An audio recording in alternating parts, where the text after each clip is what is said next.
So ito mga ka-sounds, gumagana po siya. Yung kabilang side at saka yung kabilang side. So then mga ka-sounds, welcome back na naman sa ating panibagong video ngayon. So yung video topic natin dito, ituturo ko sa inyo kung paano ba i-connect yung mini spider na ito dito sa DMX controller. So ngayon pinokus ko dito yung camera dito sa screen para mas makita po ninyo. Ngayon naka-automatic po ito. Yung mini spider na ito, meron po itong 7 channel and 13 channel. So kailangan po natin siyang iset sa 13 channel. Press po tayo dito sa kanyang menu. Yan, address. Press enter. So ito po, naka A001 na po yan. Make sure muna na nakaset po siya sa A001. Ulit po tayo dito sa menu. Address. Tapos hanapin po natin yung CHND. CHND, enter po tayo. Yan, may 13 channel. Ulit, yan, 13 channel. 7 channel. So, kailangan naka 13 channel po yan. Press enter po tayo. Bali yung DMX ko na ito, connected na yan dito sa mini spider. So, ngayon i-on ko lamang dito yung DMX controller. Set lang po natin.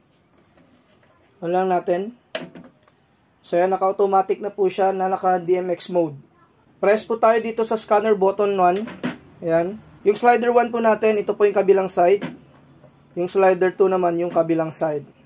Tapos yung number 3, ito yung master dimmer. Number 4, strobe light po ito. So, wag lang muna natin slide po siya. So, number 5 is red, green, blue, at saka white. Number 3, master dimmer. Ayan. So, paano natin pagganahin yung kabila? Press po tayo dito sa page selector.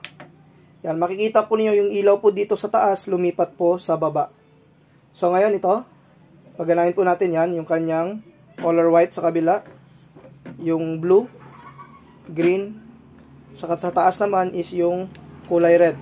Yan, makikita po niyo kulay red. So, ngayon okay na po yung ating pag-setup. Balik tayo sa page selector, lilipat ulit yung ilaw dito sa taas. So, yan, makokontrol niyo na po yung ilaw po natin. Yan, kagaya po niyan. So, yung pag-program naman, sa sunod na lang natin na video. So, actually, marami namang tutorial dito sa YouTube about dito sa pag-program ng mini spider. Lalong-lalo na kay Sir NGA Features, no? So, ito yung ating master dimmer. Makikita po niyo, gumagana po yung ating ilaw. Master dimmer, then yung kanyang moving head. Left, right. So, yan. Pwedeng-pwede nyo po siyang laro-laroin.